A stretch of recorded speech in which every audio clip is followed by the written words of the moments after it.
जय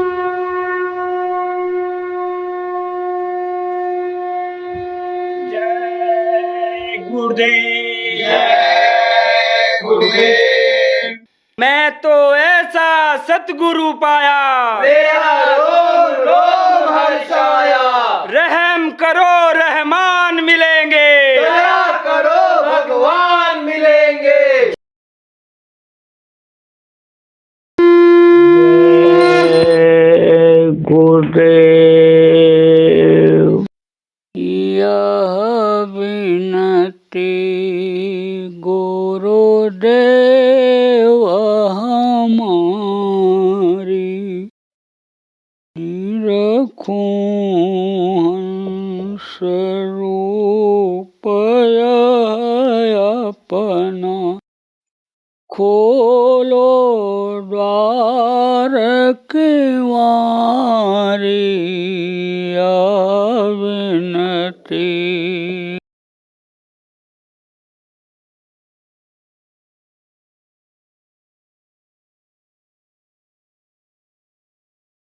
प्रेमियों, मैं आपको बता रहा था कि अनिल लेकर कुछ नहीं जा सकते, लेकिन लेकर आए हो। कहाँ लेकर आए हो? मुट्ठी में लेकर आए हो। क्या लेकर के आए? 4 पदार्थ कर तल ताके। कर माने होता है हाथ, और तल माने होता है तलुआ। तलुआ में ऐसे हाथ के तलुआ में लेकर के आए 4 पदार्थ। 4 पदार्थ क्या है? अर्थ, धर्म, काम और मोक्ष। बहुत से लोग अर्थ का मतलब ये लगाते हैं पैसा रुपया। आप ये समझो कि किताबों को कौन लिखा? संतों ने, उनके भक्तों ने, महात्माओं ने।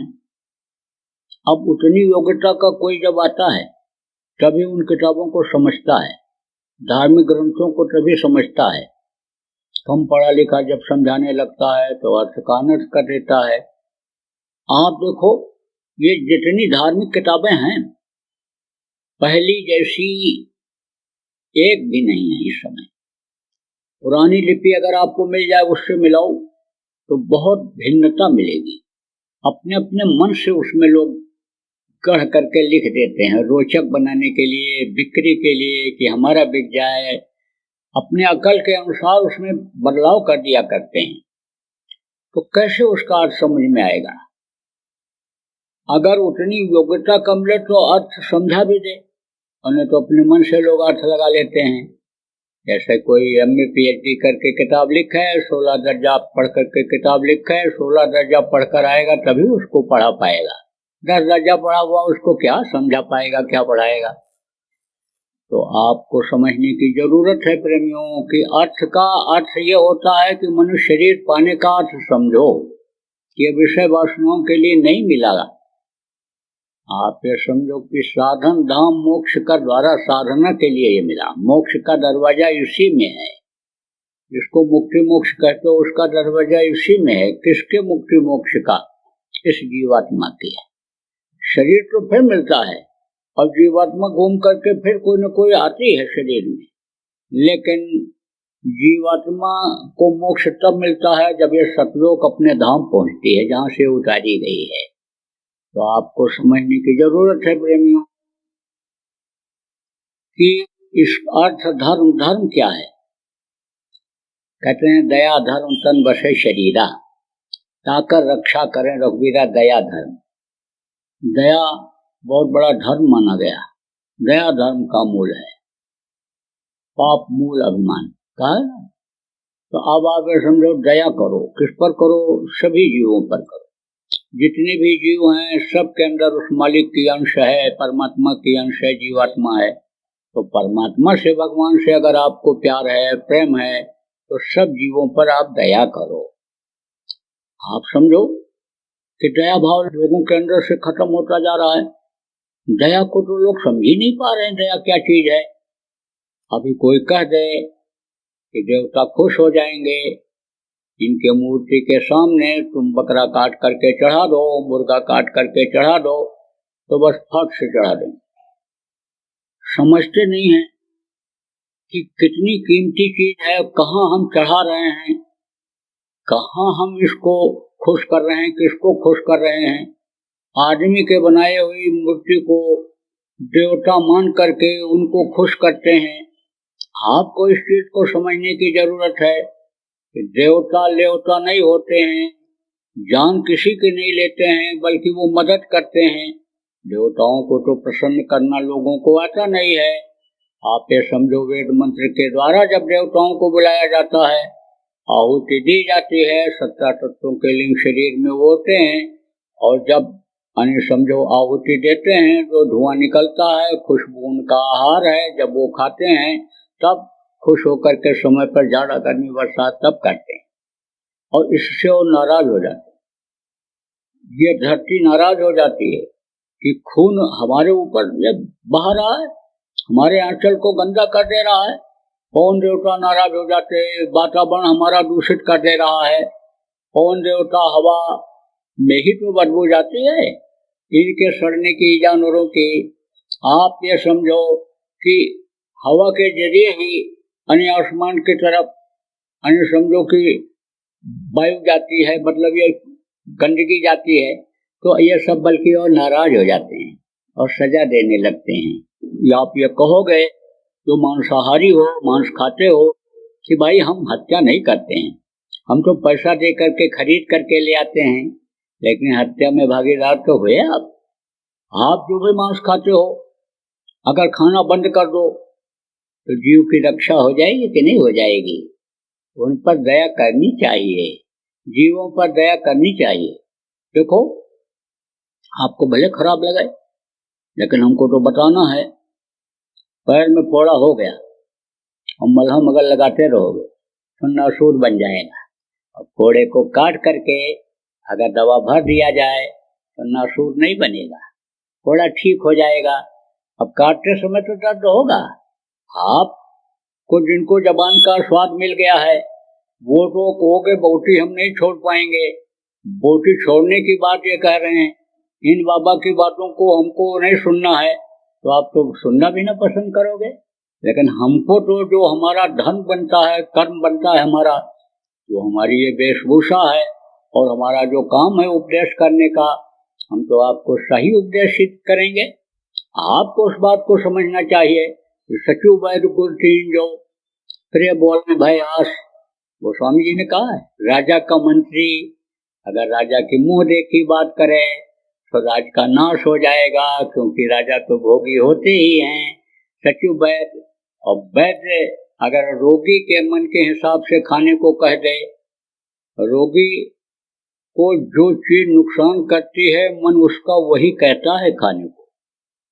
आपको समझ लो, किसी को मान लो शुगर हो गया हो तो आप देख लो आपका मन मीठा ही खाने को कहेगा, और अगर आपको तकलीफ रहती हो तो आपका मन जिस चीज को खाने को कहे उस समय उसको मत दो, नहीं तो वो मर्ज और बढ़ेगा।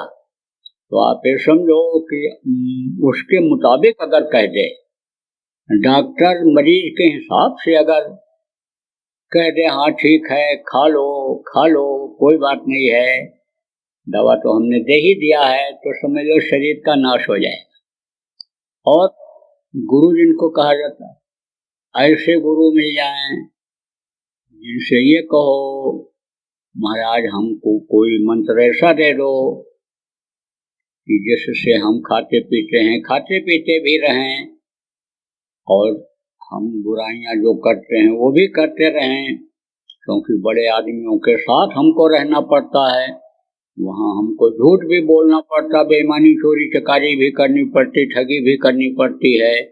तो महाराज हम यह भी करते रहें, तो कह देगा हाँ कोई बात नहीं, तुम्हारे लिए तो हम बाईपास रास्ता निकाल देते हैं, तुमको हम शंकर जी का मंत्र दे देते हैं। शंकर जी भी गांजा पीते थे, भांग खाते थे, कभी शंकर जी को उन्होंने देखा? कहने वालों ने शंकर जी को तो सपने में भी नहीं देखा। कोई शंकर जी बन करके बैठ गया, फोटो खींच गया, उसी को शंकर जी मान रहा है। शंकर जी ने तो कभी भी गांजा भांग का इस्तेमाल किया ही नहीं, वो तो गंजेड़ियों ने गांजा की चिलम भर करके बम बम बोल करके शंकर जी को बदनाम कर दिया। तो कहा सचिव बैठ गुर तीन जो प्रिय बोले भयास राज धर्म तन तीन कर हो बेगे है नाश। तो हमको तो भाई वो बात नहीं कहनी है। देखो हमको तो सही बात बताना है आपको, हम आपसे कोई चीज मांगने नहीं आए हैं, हम तो आपको बताने ही आए हैं, उपदेश करने ही आए हैं। हम तो सही बात आपसे कहेंगे ही। तो आप समझो बहुत पूजा पाठ लोग करते हैं, लेकिन किससे करते हैं? इस शरीर से करते हैं, इस मानव मंदिर से करते हैं, और कबूल नहीं होती है। कितने यज्ञ हो रहे, कितने जप लोग कर रहे, तपस्या भी कर रहे हैं, अनुष्ठान भी हो रहा है, मंदिरों में भी जा रहे हैं, लेकिन देवता खुश तो नहीं होते हैं। जगह ही गंदी है जहां से प्रार्थना पूजा पाठ करते हैं। मिट्टी और पत्थर का मंदिर बना दिया जाए, मिट्टी और पत्थर का मंदिर बना दिया जाए, बना ही हुआ है जगह जगह, और उसमें मुर्दा मांस कोई ले जा करके डाल दे, कोई पूजा करेगा कि कोई हवन करेगा कि कोई यज्ञ करेगा, पाठ करेगा? कहेगा गंदी जगह है, कबूल नहीं होगा। तो जब इस मानव मंदिर के अंदर डालोगे गंदी चीज, मुर्दा डालोगे, और वहां से पूजा पाठ करोगे, तो भैया कहां से वो स्वीकार करेगा? कोई आदमी मर गया, जला करके आए, नहाने लगे, पूछा भाई क्यों नहा रहे हो? मुर्दा जला के आए इसलिए। और बकरा के अंदर वही जीवात्मा निकल गई, तो उसको मांस को ले आए, खा लिया। तो मुर्दा खानी हुआ कि नहीं हुआ? ये मरघट हुआ पेट की नहीं? भूत बसे था मां, कहा कि वहां भूत के अलावा घर पर कौन रहेंगे? तो ये मन भी उसी तरह का भूत हो गया, मन इसी मुर्दा खानी में तो है। तो अब आप ये समझो प्रेमियों कि दया करो, जीवों पर दया करो, और अपनी आत्मा पर भी दया करो।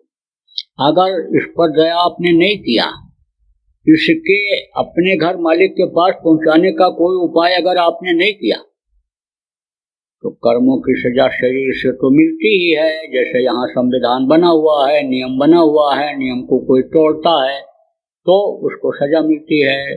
चोरी करता, डकैती करता, कत्ल करता है, धाराएं अलग अलग हैं और उसके अनुसार उसको सजा मिलती है। ऐसे ही भगवान ने भी नियम बना दिया है। वेद में क्या लिखा है? यही सारी चीजें लिखी हुई हैं। संस्कृत में लिखा गया था, पूरे विश्व में केवल एक ही भाषा थी शुरू में, संस्कृत थी। संस्कृत को अब लोग समझ नहीं पाते हैं, पढ़ नहीं पाते हैं। वेद में सारी चीजें लिखी हुई, अब उसी को सरल किया, उसका पुराण बनाया, 6 शास्त्र बनाए, वेद पुराण जिसको कहते हो, 4 वेद 6 शास्त्र 18 पुराण बनाए, और फिर उसी में से निकाल करके तत्वों को गीता में उन्होंने लिखा। कृष्ण भगवान जब आए, और फिर जब इधर कलयुग में गोस्वामी जी महाराज आए, तो उन्हीं चीजों को निकाल करके सरल भाषा में हिंदी में लिखा। लेकिन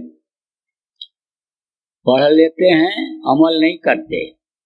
रामायण तो आप पढ़ लेते हो, रामचरितमानस पढ़ लेते हो, और लोग सुनाते भी हैं, चौपाइयाँ सुनाते हैं, लोग राम कथा भी सुनाते, कृष्ण कथा भी सुनाते हैं, लेकिन जिस तरह से उन्होंने आचरण किया उसको नहीं मानते हैं। कैसा आचरण किया? पिता के आदेश का पालन किया, राजगद्दी पर ठोकर मार करके और जंगल चले गए। आज कोई बेटा जाने वाला है, गला दबा देते हैं, गोली मार देते हैं संपत्ति के लिए। आपको समझने की जरूरत है कि उनके राज्य में ऐसी व्यवस्था थी कि दूसरे के धन को लोग जहर से भी जहर मानते थे, दूसरे की माँ बहन को अपनी माँ और बहन की तरह से समझते थे, और अब सब कुछ हजम करने के लिए तैयार हैं। तो ऐसे भक्त बनने से, ऐसे पढ़ने से क्या फायदा निकलेगा? आप समझो कहाँ से फायदा होगा, कहाँ से लाभ मिलेगा? आप समझो कि हनुमान जी अगर चाहते तो सीता माता को इसे हथेली पर बैठा करके और अशोक वाटिका से उड़ा करके लाते और राम जी के सामने रख देते, लेकिन सीता जी आई, तनिक नहीं इच्छा व्यक्त की। आप समझो कि उनके अंदर शक्ति थी कि उड़ करके चले गए, यानी अणुमा शक्ति जब आई उनके अंदर, छोटा रूप बना लिया, और जब गरिमा शक्ति आई तब भर दिया था। किसने? भगवान राम ने। विश्वामित्र के पास जब गए थे 12.5 वर्ष तक विद्या अध्ययन के लिए, तो 9 गुणों से लैस किया था उनको, राजेश, तपस्वी, संतुष्टा, सत्यवादी, जितेंद्रिय दत्ता सूरदयालु वेद पाठी एते नौ गुण, तो वो सब शक्तियां भर दी थी उनके अंदर। जब संजीवनी बूटी लेने के लिए गए, उड़ करके गए, और जब पहाड़ उठा करके लाने को हुआ तो भारी भरकम शरीर बना लिया, पहाड़ उठा कर लेकर चले आए। तो सीता माता अगर चाहती तो ऐसे उठा करके ले आते, लेकिन नहीं। कितना कोशिश किया रावण ने, एक बार बिलोक मम हो रहा, एक बार मेरी तरफ देख लो।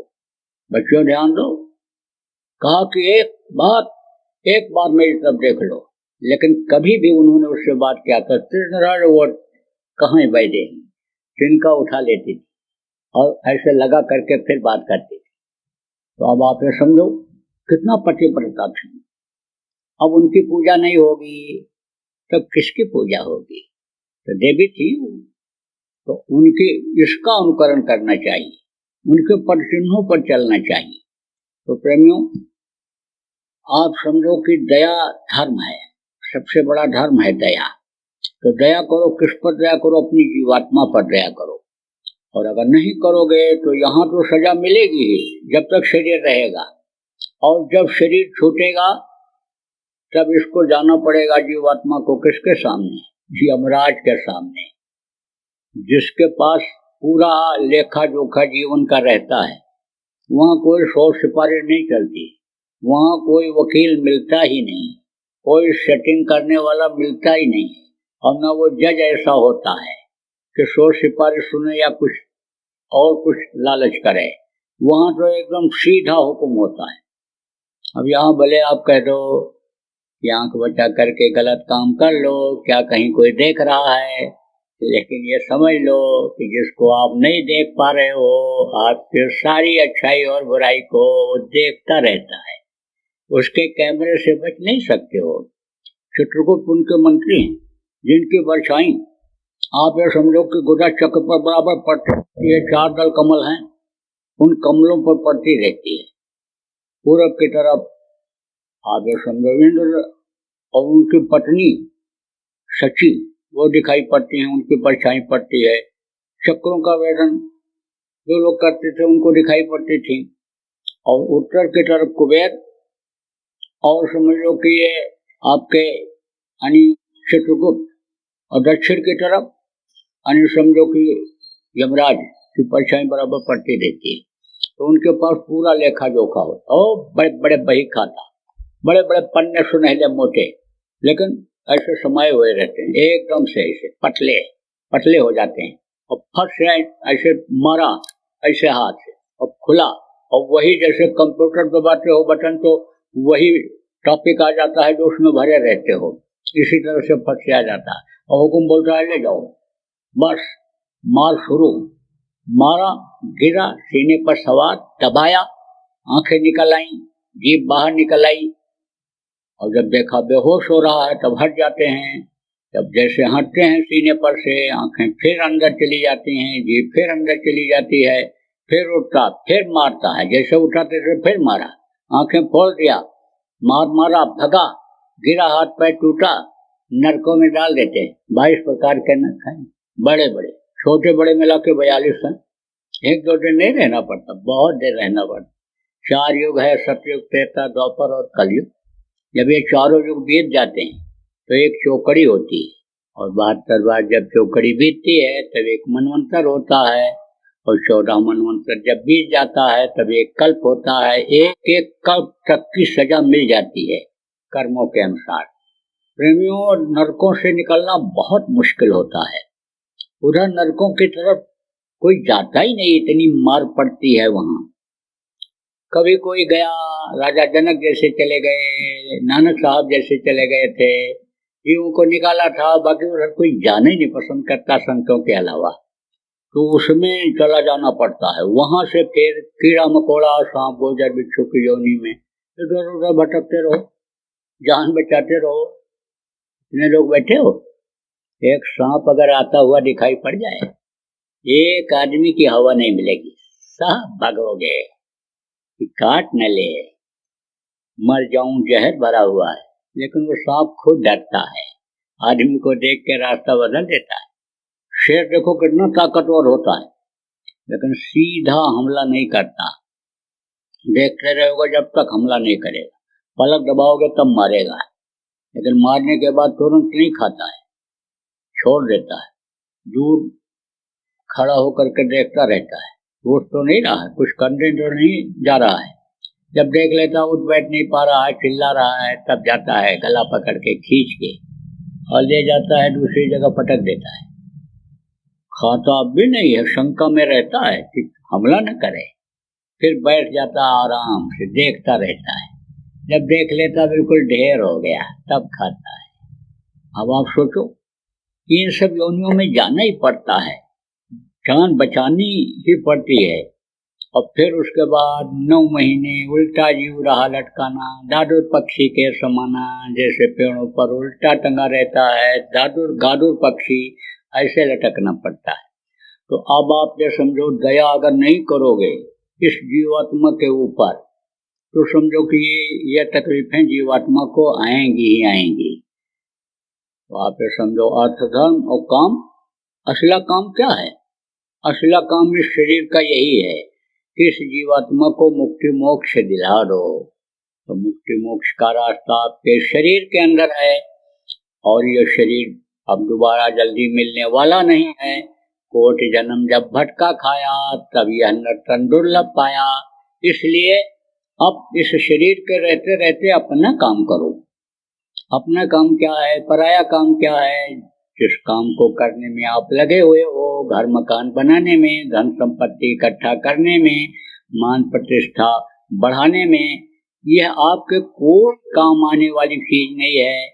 रुपया पैसा शरीर छूटने के बाद कोई दूसरा खर्चा करेगा, मकान में कोई दूसरा रहेगा, और जिस पद पोस्ट पर आप हो उसका फायदा आपके परिवार वाले उठाएंगे कि ये सरपंच जी के लड़के हैं, ये प्रधान जी के लड़के हैं, ये मंत्री जी के लड़के हैं, ये अध्यक्ष जी के लड़के हैं, तो उसका फायदा भी कोई दूसरा उठाएगा।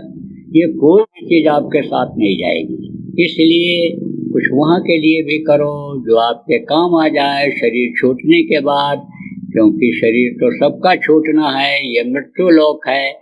इस मृत्यु लोक का नियम ही यही है कि जो पेड़ फलता है वो झड़ता है, और जो आग जलती है वो बुझती है, और जो पैदा होता है वो मरता है।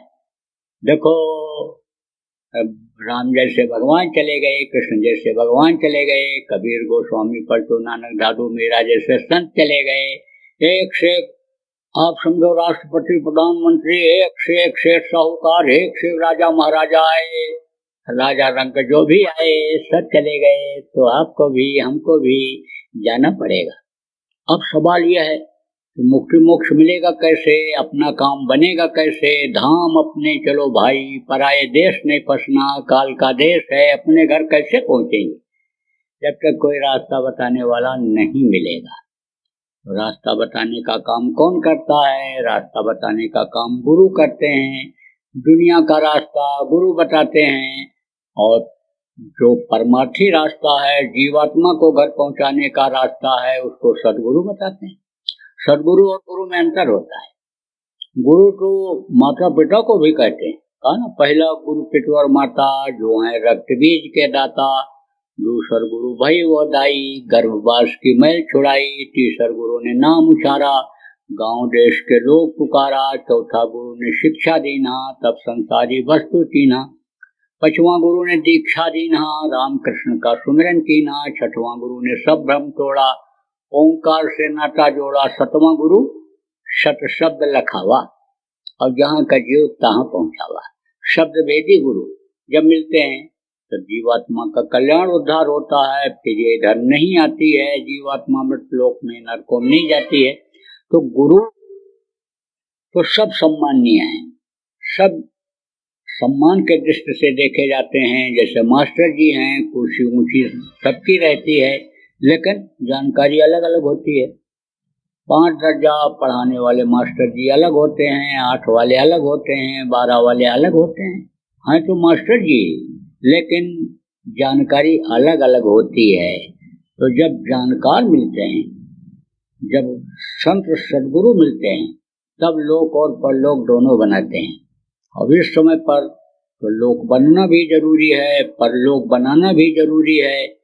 देखो प्रेमियों, अगर आपसे मैं ये कहूं कि भगवान से मैं मिलवा दूंगा आपको, भगवान का दर्शन करना चाहते हो, तो लगभग सब लोग हाथ उठा दोगे, क्योंकि आप धार्मिक हो, धर्मनिष्ठ हो, आप भगवान को मानते हो, जानते हो, तब आप धर्म कर्म की बातों को सुनने के लिए आए हो, तो लगभग सब हाथ उठा दोगे कि हाँ ठीक है, मिलवा दीजिए भगवान से।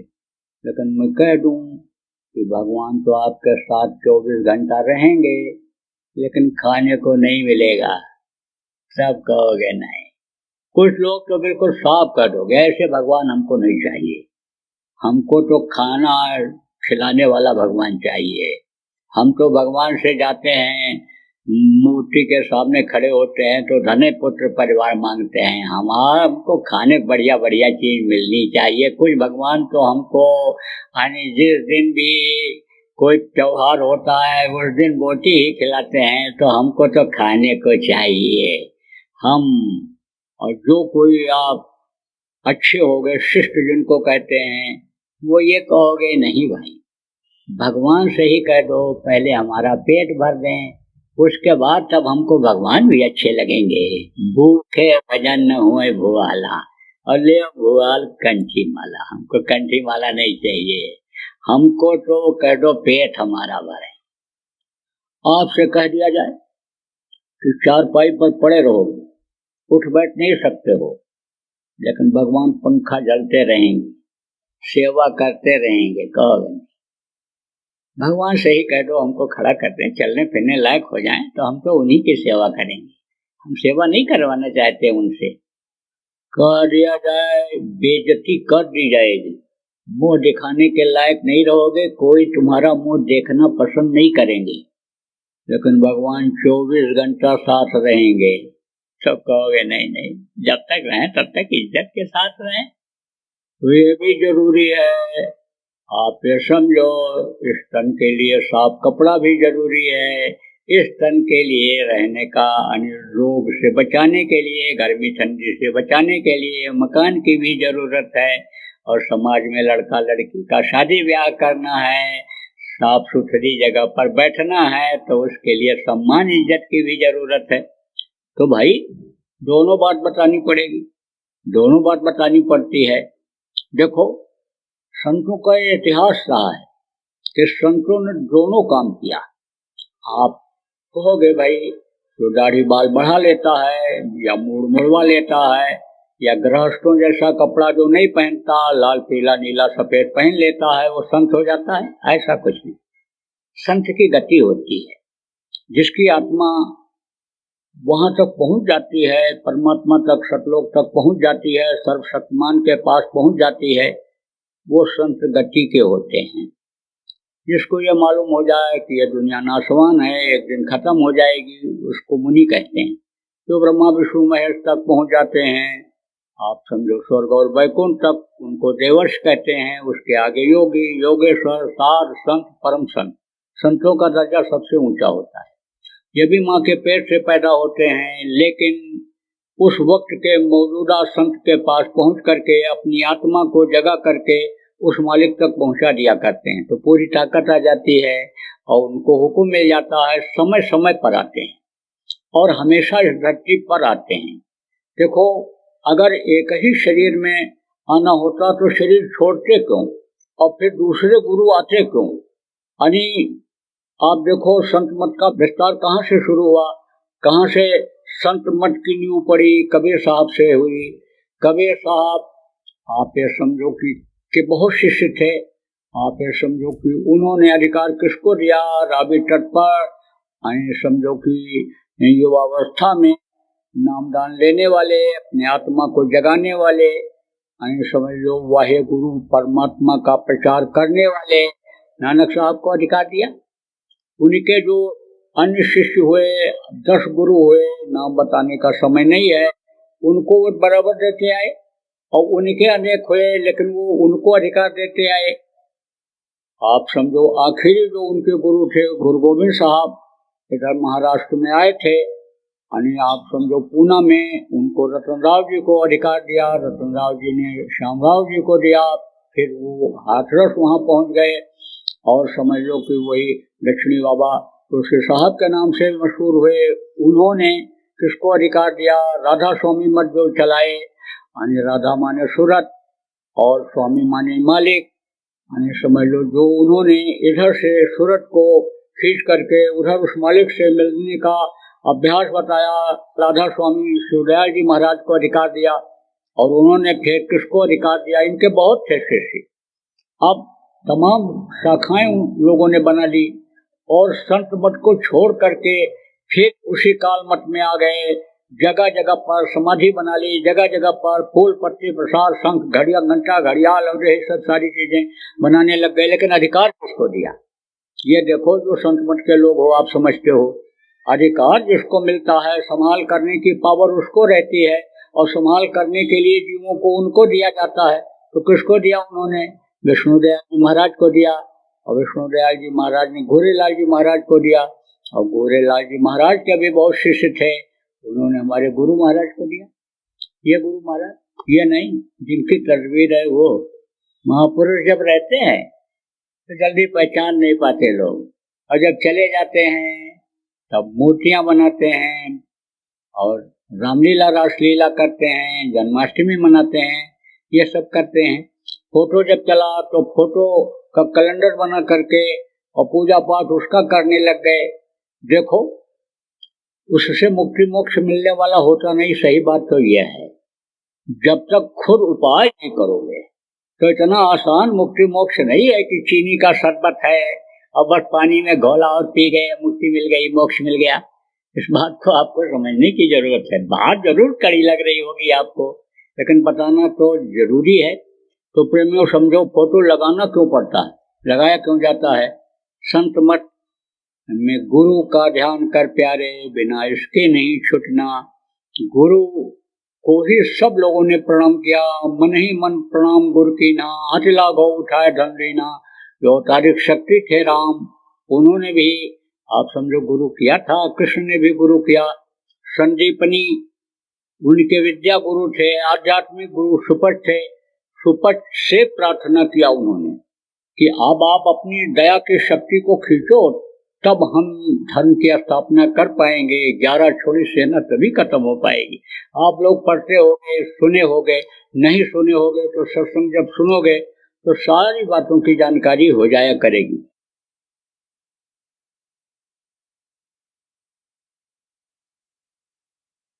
ये बीमारियां जो आ रही हैं, आपने अभी क्या देखा? अगर मांसाहार बंद नहीं किया लोगों ने तो ऐसी ऐसी बीमारी आएगी कि कोरोना की दवा देखो, अब भी सही दवा जल्दी नहीं खोज पाए लोग। तो ये तो कुछ नहीं है, इसमें तो थोड़ा समय भी कोरोना हो गया तो कंट्रोल हो गया। लेकिन ऐसी बीमारियां हैं जैसे कहते हो चटमंगनी पट ब्याह है ना, ऐसे ही मर्ज हुआ नहीं कि सुट से निकल गए चले गए। ऐसी ऐसी बीमारियां हैं। आज मैं दिल्ली में आपके बोल के जा रहा हूँ, तारीख आज की आप नोट कर लो, 17 अक्टूबर 2021 को बोल के जा रहा हूँ। मांसाहार अगर नहीं बंद किया लोगों ने तो बहुत तकलीफ आए, बहुत तरह की बीमारियां आएंगी, जानलेवा बीमारियां आएंगी। जय गुरुदेव। बाबा उमाकांत जी महाराज अपने ही प्रेमियों के सहयोग से संस्था द्वारा जनहित का कार्य करते हैं। किसी भी व्यक्ति, संस्था व सरकार से कोई भी चंदा, चुटकी व अनुदान नहीं लेते और किसी भी तरह का व्यापार भी नहीं करते।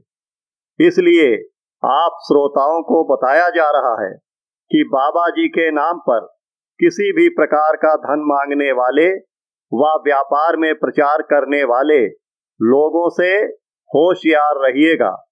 आपसे यही कहना है कि सत्संग सुनो, समझो और अच्छा लगे तो मानो। आने वाली बीमारी तकलीफों से बचने के लिए कुदरत व सरकारी नियम का पालन करो। आपके सुझाव के लिए व्हाट्सएप नंबर 9575600700 जय गुरुदेव, जय गुरुदेव।